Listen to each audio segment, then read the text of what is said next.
Hi, everyone. My name is Jackson Hall, and I made the Blackjack card counting neural network. So, a little bit about me, I'm a former IT guy turned data scientist.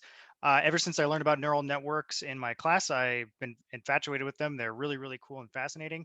I've worked on a few image classification models before, but I've never done anything with object detection where I pick out specific objects in a single image rather than classifying one image as a class.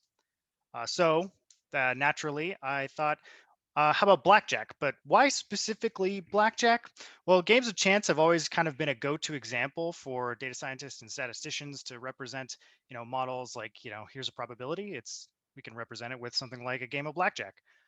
Also, blackjack is interesting because it's kind of solved. It's mathematically optimal to play blackjack a specific way, including things like card counting, which I'll get to later. But what if we could get the computer or a computer to count those cards and play optimally for us? Also, I really just like blackjack, so that's another reason why I did this. So, a really quick primer on blackjack.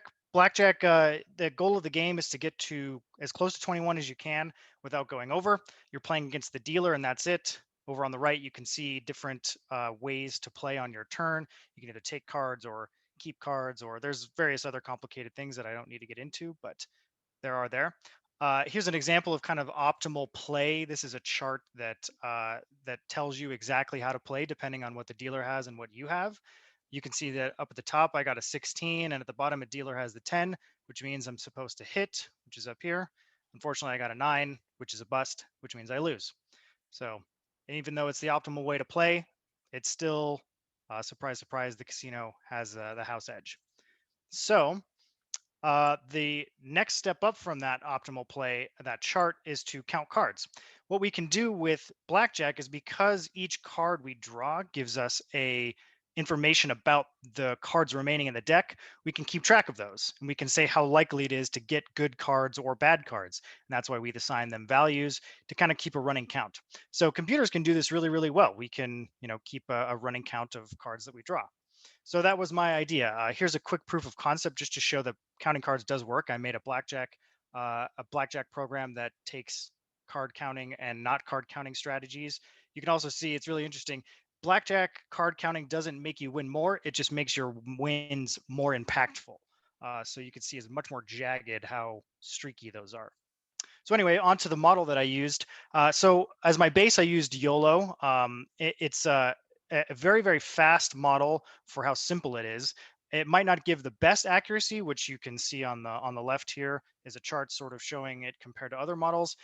It might not give the greatest accuracy compared to other models, but it's also very, very fast compared to those other models, which means it's ideal for real-time video. And you can see FPS at the bottom here stands for frames per second. We get more frames per second with things like YOLO. So here's the basic YOLO architecture. Here on the right is actually a darknet 53, which is YOLO's backbone.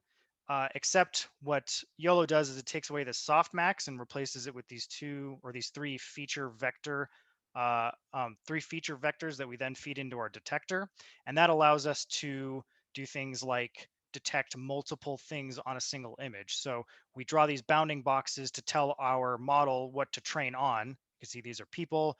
We would have drawn bounding boxes around these bikes and cars and dogs, and that allows us to take bounding boxes and objects in there and then combine them together into a single prediction image.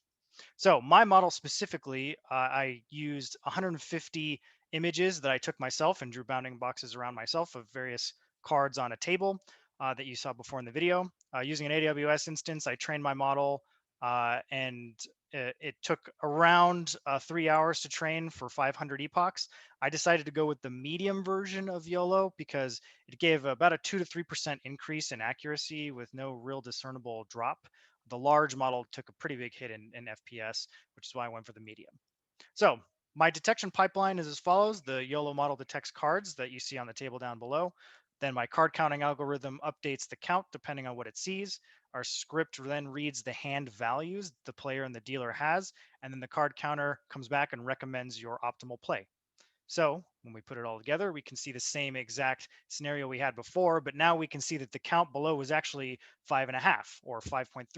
So when we look at our same play that we have here, we actually are supposed to stand, which in this scenario, if we had, and the dealer had taken this 9, they would have busted.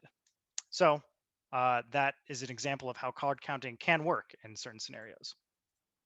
So looking forward, one thing that my model I would like to get it to do better is I would like to make it more robust. You can see on the right, when you have cards mixed up together like this, it doesn't detect very well.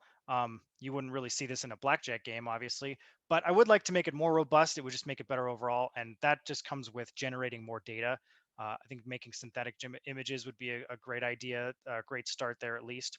Also making it mobile, maybe with a TPU accelerator and a Raspberry Pi to mount a camera to my forehead and take it to Vegas. No, not really, but that would be kind of funny. So anyway, thank you for watching my presentation. And here's a list of various tools and resources I had, also my GitHub and LinkedIn. Thank you.